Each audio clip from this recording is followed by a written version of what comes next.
Hi, welcome to Education Nation. I'm Julia Harvey. And I'm Aaron Keithley. And we're here to talk today about teacher evaluations. So we're going to talk about the pros and cons today of teacher evaluation and the current system that's in place in our state of Maryland. So a lot of teachers prefer certain ways of doing things, and there's a new method coming through that other people prefer that evaluates teachers more on the performance of their students rather than their individual performance as a teacher. So that's what we'll be discussing today.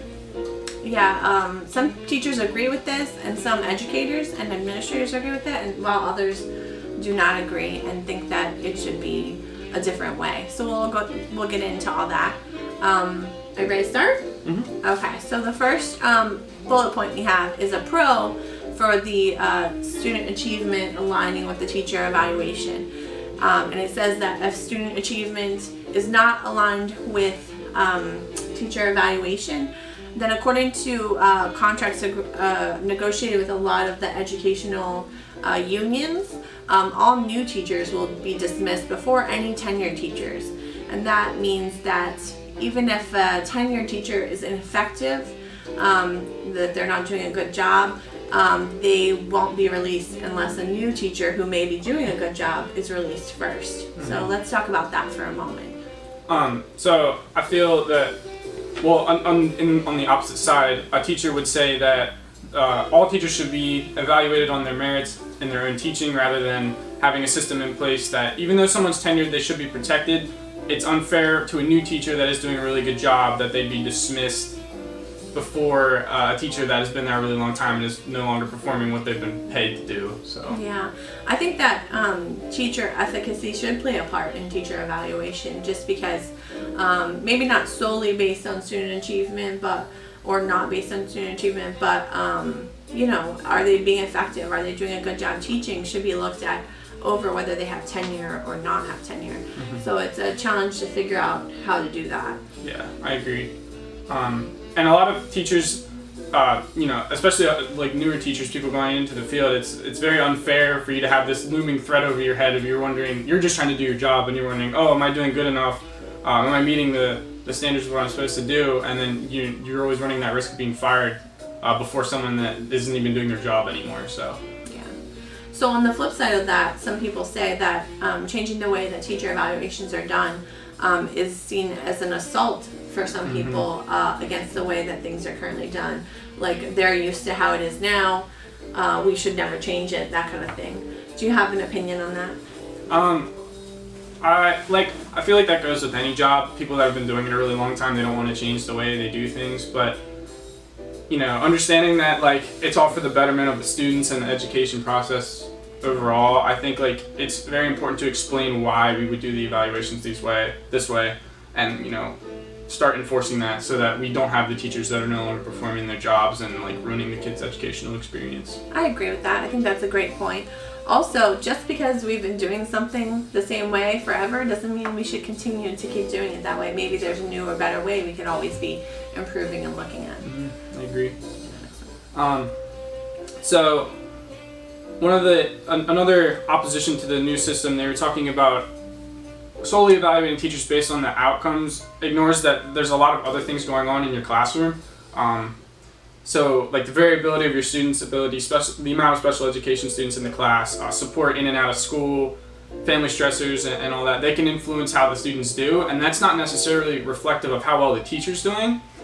Yes, they should be able to, compensate for some of the issues in the students' lives, but overall, you can only get a student to do what they're able to at the end of the day. And the teacher, as long as they're doing their best, and that can be evaluated by an administrator or someone else within the county, I feel that the evaluative system is working then. But I completely agree, and I think that the evaluative system shouldn't solely be based on student achievement. Maybe that's a component of it, but mm-hmm. there are, like you said, there are things that are out of your control. Like, you and I have both been in classrooms where the students who have learning disabilities maybe closely outweighs the students that don't have learning disabilities, and that plays a huge factor in how they're going to test mm-hmm. or how high their achievement will be in that particular subject or grade level.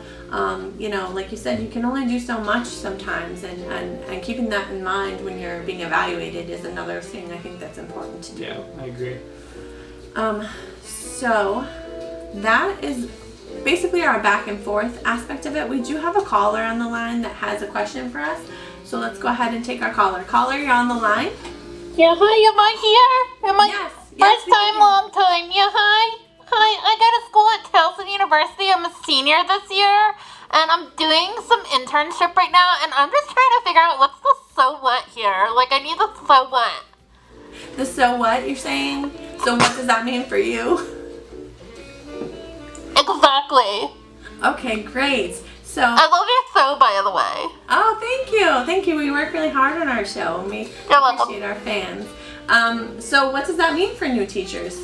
Well, I do think that it's a valid concern that, you know, we're afraid of being evaluated because it's a big thing, right? Like, you're teaching your lesson and someone's watching you, you're watching your every move, make sure you're doing the best you can. So I do feel it's a very valid concern, and I think the so what is that we shouldn't be worried about whether or not an evaluator system is working as long as we're doing everything we're supposed to be. Which in a perfect world, you know, if a teacher shows up, does the best they can with their lesson, meets the needs of all the kids, you know, we're doing our job. But realistically, in the state of Maryland, we have a very, I would say, effective I would method say of it's very evaluation. comprehensive, yeah. And it talks about a lot of different aspects of it, how well the teacher can do.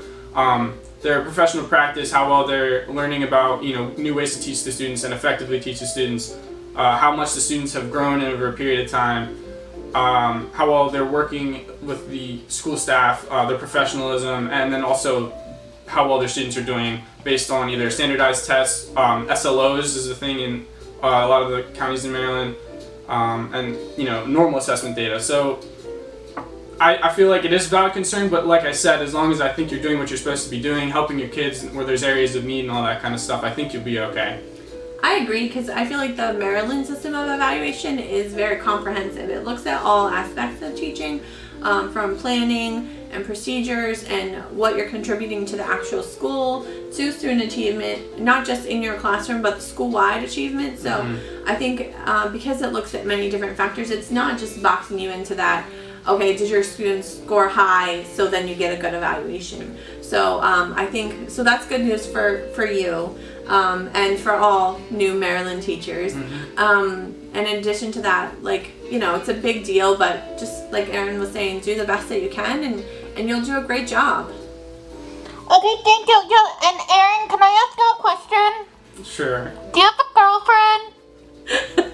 I do actually. Okay, bye-bye. Bye, thanks for Bye. calling. All right, I think that wraps up our edition today of Education Nation. Do you have any last minute thoughts to add? No, No? We're good. All right, we'll talk to you guys next week. Thanks for watching. Oh. That was bad.